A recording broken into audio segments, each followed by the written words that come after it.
Mesdames, Messieurs, bonsoir et bienvenue dans ce journal. Le procès du meurtre de Bléré s'est ouvert aujourd'hui. Dans le box des accusés, un homme de 68 ans. Il est accusé d'avoir tué sa compagne de 26 coups de couteau. Nous retrouvons en direct Angélique Mangon dans quelques instants. Elle est au tribunal de Tours. La course pour la mairie de Tours et dernière semaine de réunion publique. Nous avons suivi hier soir Serge Babary, le candidat UMP-UDI, qui pourrait ravir la mairie à Jean-Germain. Coup de théâtre à Bléré alors que le tribunal administratif est saisi sur le scrutin du premier tour. La majeure partie des élus a démissionné ce matin pour provoquer des élections. Mais 6 élus sont encore là. Les explications dans ce journal. Le procès du meurtre de Bléré s'est donc ouvert aujourd'hui aux assises d'Indre-et-Loire. Dans le box, un homme de la soixantaine accusé d'avoir tué sa compagne le 28 février 2012 de 26 coups de couteau. Celle-ci, malade, ne voulait plus le voir. On retrouve sur place devant le palais de justice de Tours Angélique Mangon. Angélique, sur quoi les débats se sont-ils portés aujourd'hui ? Eh bien, les débats de ce premier jour de procès qui viennent juste de s'achever il y a quelques minutes ont porté essentiellement sur la personnalité de la victime, mais surtout sur celle de l'accusé. Jean-Claude Riant, 68 ans, un vieil homme qui n'entend plus très bien et qui ne s'exprime pas très clairement. Ses deux de ses sœurs sont venues témoigner à la barre. L'une était très émue, en larmes. Elles ont évoqué un homme fragile, en manque d'affection et qui était très amoureux de Ginette Guichard, qu'il est accusé d'avoir tué. La présidente du tribunal a également cité les témoignages des anciens patrons, des anciens voisins, des enfants de monsieur Riant. Ils évoquent un homme travailleur, courageux, mais également un homme parfois violent, impulsif, solitaire, souvent en conflit avec ses voisins et en rupture totale avec ses enfants. Des éléments de personnalité dont l'avocat de l'accusé qu'il va utiliser pour sa plaidoirie. On l'écoute. Les faits sont reconnus, assumés. Il m'appartient de donner à la cour d'assises les éléments de personnalité lui permettant de juger au mieux M. Jean-Claude Riant, qui mérite d'être respecté, qui est aujourd'hui auteur d'un crime passionnel et qu'il y a lieu évidemment d'expliquer tous ces éléments-là pour lui permettre effectivement d'être correctement jugé. Pas trop une trop lourde peine. Pas une peine trop faible, mais une peine à la mesure de ce qu'est M. Jean-Claude Riant. 66 ans de sa vie, aujourd'hui 68 ans. Et concernant les faits, l'aide-soignante qui avait surpris l'accusé portant les coups de couteau à la victime a témoigné aussi cet après-midi. L'accusé, lui, reconnaît les faits depuis le début de l'enquête. Il a exprimé aujourd'hui des regrets et a expliqué n'avoir pas pu contrôler son geste. Il encourt la réclusion criminelle à perpétuité et le verdict devrait être rendu demain en fin de journée. Angélique Mangon avec Florent De Brito, merci beaucoup. On ouvre une page spéciale municipale maintenant. Dans un instant, on vous parlera de cette commune de Bléré qui va peut-être devoir revoter. Mais d'abord, Tours. Ce soir, Jean-Germain tient son grand meeting d'entre-deux tours. C'est à l'hôtel de ville. Serge Babary, de son côté, a choisi de faire plutôt 3 réunions publiques aux Fontaines, au Halles ce soir. Et puis hier soir, c'était à Tours-Nord, dans la salle des Tourettes. Réunion publique avec des militants, vous allez le voir, gonflés à bloc par le score de Serge Babary au premier tour. Romain Delville. Les 3416 voix d'avance de Serge Babary sur Jean-Germain au premier tour ont porté chez les militants de droite un vent d'espoir attendu depuis 1995. Pour les premiers arrivés, hier soir à la réunion publique du candidat UMP-UDI, les 36% de Serge Babary, c'est le signe que la mairie doit changer de camp et que Jean-Germain doit partir sur une défaite électorale. Trop c'est trop, la coupe est pleine, trop de béton, trop de pavés, les pavés il a qu'à les garder pour la Chine. Un point c'est tout, il y en a ras-le-bol. On y croit parce qu'on a marre du socialisme et puis c'est tout quoi. Voilà. Moi je suis de droite et j'ai envie d'avoir un maire de droite. La victoire est à portée de main. Aujourd'hui tous les espoirs sont permis pour enfin accéder à la gestion de la ville. Hier soir, c'est donc à la salle des Tourettes, dans le quartier Saint-Symphorien, que se tenait la réunion publique de Serge Babary. La veille, c'était à la mairie de quartier des Fontaines. À Tours-Nord, les colistiers du quartier, Yves Massot et surtout Michel Montauban, ont rappelé à quel point Saint-Symphorien était oublié depuis 1995. Prenant l'exemple de cette salle des Tourettes, bâtie sous l'impulsion de Jean Royer, aux peintures désormais défraîchies. C'est que l'équipe de Serge Babary a joué à fond la carte de la proximité avec ses réunions à jauge moyenne, une vingtaine depuis janvier. Quoi de plus vrai que de prouver que la proximité, on la respecte en allant vers les gens, près des gens, dans les quartiers. C'est comme ça qu'on veut travailler et on le prouve chaque jour dans une campagne qui est effectivement dense. On a fait quasiment, à ma connaissance, toutes les salles ouvertes et possibles de la ville et nous aimerons ratisser tous les quartiers. Après avoir raillé, brocardé l'alliance Jean-Germain-Emmanuel Denis, Serge Babary a livré son explication de texte du nouveau tract des Verts.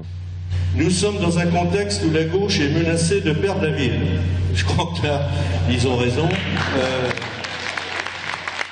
Le candidat de la droite tourangelle a répété à satiété que son équipe était prête à entrer en mairie par la grande porte, présentant Françoise Amiot comme la future adjointe aux finances ou encore Christine Beuzelin à la culture.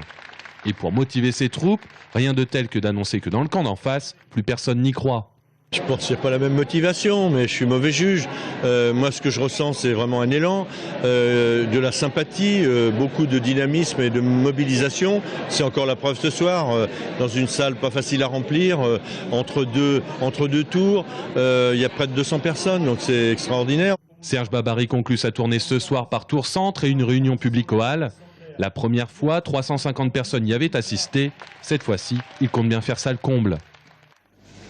À Bléré, le scrutin des municipales se transforme en un véritable feuilleton. Dimanche dernier, une des 3 listes en compétition était invalidée. La nationalité d'un colistier portugais n'étant pas mentionnée, le tribunal administratif a été saisi. Mais ce matin, la liste majoritaire a décidé de démissionner du conseil municipal. Mais pas tous. C'est donc un conseil municipal restreint qui reste en place. C'est le flou qui demeure à Bléré. Audrey Champigny. Tôt ce matin, c'est par mail que Jean-Jacques Reyon apprend la nouvelle. À peine élu, l'équipe adverse menée par Régis Chauvel et Georges Fortier démissionne. Une nouvelle qu'il trouve assez ironique. Et aujourd'hui, en démissionnant, on cherche à se dédouaner d'un éventuel recours qui aurait pu casser l'élection et finalement on se dit formidable, on démissionne, on est tout blanc comme neige, il n'y a absolument pas de... Nous, regardez, on est parfait, démocratiquement. Les principaux intéressés, eux, le répètent, la faute ne vient pas d'eux, mais par souci de démocratie et pour éviter toute ambiguïté, de nouvelles élections s'imposent.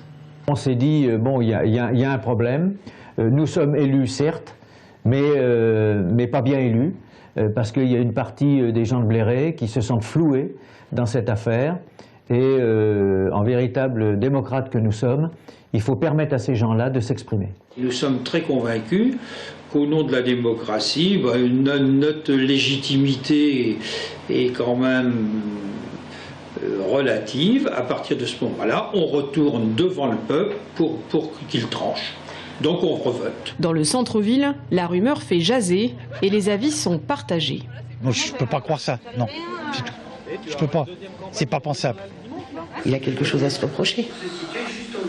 Mais sinon, je vois pas pourquoi il démissionnerait. Ça permettrait de repartir sur quelque chose de plus neutre, une ambiance plus paisible. Maintenant, ce qui est pratique, c'est que ça va permettre de revoter. Donc on a une nouvelle chance pour peut-être avoir ce qu'on veut. Et nouveau coup de théâtre, les 6 élus de la 3e liste, celle menée par Daniel Labaronne, ont décidé de se maintenir. Ils doivent se réunir ce soir et prendre une décision. Même circonscription en Indre-et-Loire, Amboise. Il y avait 4 listes en compétition au premier tour, dont 3 à droite, toutes en mesure de se maintenir. Résultat, au final, pour dimanche, eh bien, c'est un duel qui s'offre aux Amboisiens. Christian Guyon, le maire PS sortant, contre l'UMP Thierry Boutard. À droite, il y a eu fusion, à minima. Romain Delville. Thierry Boutard n'est pas peu fier d'avoir déposé une liste nouvelle pour la droite amboisienne au 2e tour.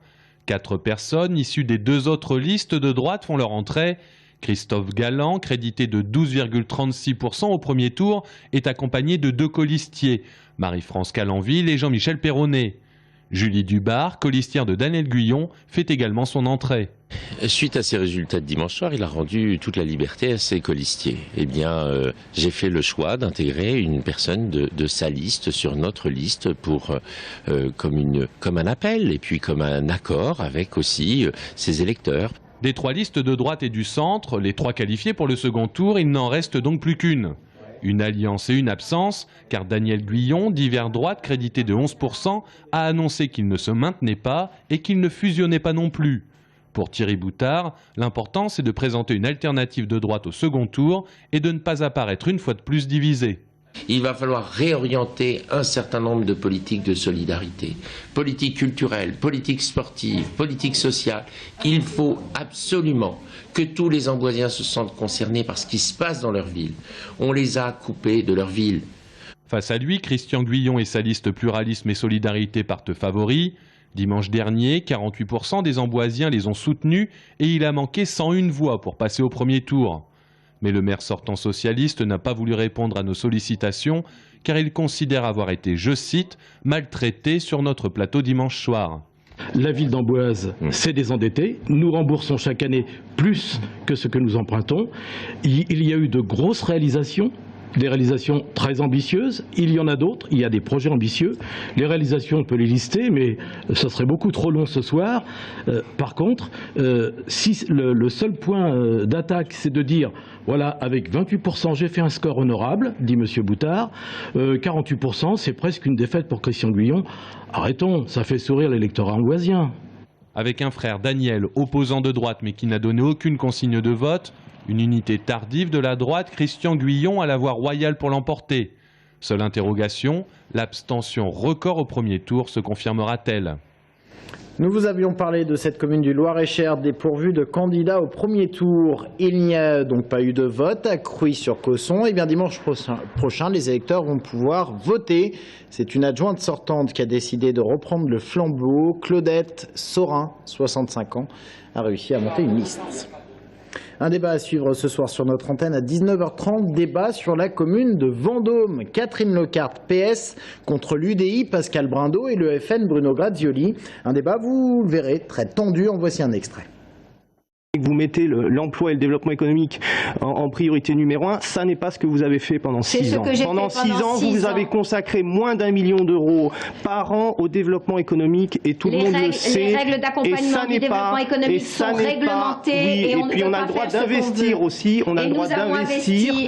Vous n'avez rien investi. Vous n'avez rien investi pendant 6 ans. Il n'y a aucun immobilier d'entreprise qui est disponible. Pascal Brindot, Catherine Lecarte, vous posez la question. Vous supprimez quoi demain? Vous êtes aux affaires demain, que faites-vous concrètement? Nous redéployons des crédits effectivement avec des économies de fonctionnement. Avec des économies de fonctionnement, redéploiement de crédits sur des compétences qui ne sont pas des compétences majeures. Et oui madame, là où nous allons mettre des plus, nous mettrons des moins. Nous mettrons des moins sur l'action culturelle. Oui madame, oui madame, nous mettrons des moins sur l'action culturelle. Je suis heureuse de l'entendre. Oui madame, nous redéploierons, éventuellement remunicipaliserons des compétences pour ce qui touche de l'enfance et de la jeunesse. On propose un changement de philosophie, de revenir sur des mesures de bon sens. Et les mesures de bon sens, c'est d'utiliser les atouts de Vendôme. Les atouts de Vendôme, c'est son patrimoine et sa proximité avec Paris via le TGV. Le 30 septembre 2013, en conseil communautaire, a été voté effectivement le budget de financement de cette piscine, où nous avons effectivement l'honnêteté de dire que, puisqu'elle ne sera construite qu'en 2017 et qu'on sait que les prix peuvent évoluer, que du coup nous tenons compte aussi de l'évolution de ce prix. Donc quand on affiche les 17 928 957, on tient compte effectivement de ces évolutions. Ce projet financier, ainsi que son programme donné, a été voté à l'unanimité du conseil communautaire. Précisément pour que vous ne puissiez pas dire dans la campagne que j'étais contre le projet de piscine, parce que je connais vos arguments, je connais vos méthodes. Il faut que les Vendômois sachent qu'au dernier conseil communautaire, donc Madame Lecarte a fait voter 1 million d'euros pour une étude complémentaire sur la piscine. 1 million d'euros, ça fait une belle étude, Madame Lecarte. Ça en fait des heures de travail. C'est les Vendômois qui payent. C'est les Vendômois qui payent. S'il vous plaît. Renaud Grazioli. Donc, il y a un moment donné, ce sujet, c'est vraiment la tarte à la crème de cette campagne à Vendôme. L'actualité sociale et cette audience reportée pour Fagor. Il s'agit de cette audience concernant la reprise du groupe. La date de report sera connue demain au tribunal de commerce de Nanterre, à Saint-Ouen, juste à côté de Vendôme. Les délégués syndicales appellent les salariés à se réunir demain matin en AG sur le site. Nouvelle dégradation de la qualité de l'air en région centre. Indice de 5 sur 10 à Blois et de 6 sur 10 à Tours. Cela veut dire qualité de l'air médiocre. La raison, encore ces particules fines, mais l'épisode est moins grave que le précédent. Pas d'amélioration prévue cependant avant samedi d'après l'IGR. On termine ce journal avec une innovation loiret-chérienne, le Vinomatic. Il s'agit d'un distributeur de vin. On connaissait déjà le distributeur automatique de lait ou de pain. Et bien le voici associé au vin, cible des inventeurs, les hôtels, les restos et pourquoi pas les particuliers. Ces inventeurs veulent surtout se développer à l'international. Aurélie Renaud. Cette machine, c'est presque un sommelier avec le sourire en moins. Du vin gardé à bonne température et un service au demi-centilitre près. Car le Vinomatic, c'est son nom, est un distributeur de vin intelligent. Ses concepteurs, Serge Simon, retraité de la viticulture, et Bernard Doyen, un ingénieur en électronique reconverti en géotrouve-tout. Grâce à leurs trouvailles, les plus grands crus pourront être servis au verre. Car dès son ouverture, une bouteille pourra être conservée entre 8 jours et 1 mois. On va le retrouver effectivement dans les restaurants. Les restaurants ont effectivement d'une certaine déjà qualité si on veut augmenter un petit peu en gamme, enfin gastronomique. Dans l'hôtellerie, quand le bar il est fermé, la machine elle distribue quand même le vin. On a besoin donc de personnes, donc c'est le chiffre d'affaires qui s'ajoute sans qu'on ait besoin de personnel autour. En plus de la dégustation, les consommateurs trouveront grâce à cette machine des informations sur le cépage et la typicité du vin. Une application sur les téléphones portables permettra également d'être relié en temps réel à la machine. Une idée qui séduit les bars à vin. Ils ont possibilité de savoir quels sont les vins qui sont en vente et au verre et à la bouteille avec leur prix, etc. Donc ça peut préparer, j'ai envie de dire, ça peut préparer en amont la venue de personnes qui ont envie de venir se faire plaisir et de passer un bon moment. Un peu plus de 5 000 € à l'achat et 240 € mensuels à la location. La jeune entreprise Vinomatic va déployer sa force de vente en France et un peu plus tard aux États-Unis et en Asie, continent adepte par excellence des vins au verre. Le savoir-faire provient de la tête que vous voyez actuellement. Donc c'était pas une tête du bout du monde, c'est une tête tourangelle. La fabrication de cette machine, au point de vue tôlerie, est française puisqu'elle est fabriquée à côté de Tours, à Montbazon, dans la société Setil, qui d'ailleurs fait l'assemblage de toute la machine aussi. On vous l'accorde, les composants électroniques sont japonais et le moteur anglais. Mais le Vinomatic est bien le fruit d'un travail made in Touraine. D'ici quelques mois, l'entreprise devrait déjà élargir sa gamme et proposer un distributeur pour les vins effervescents. Restez avec nous dans un instant. Mickaël Cortot, premier secrétaire fédéral du Parti socialiste d'Indre-et-Loire, est notre invité. C'est dans quelques instants.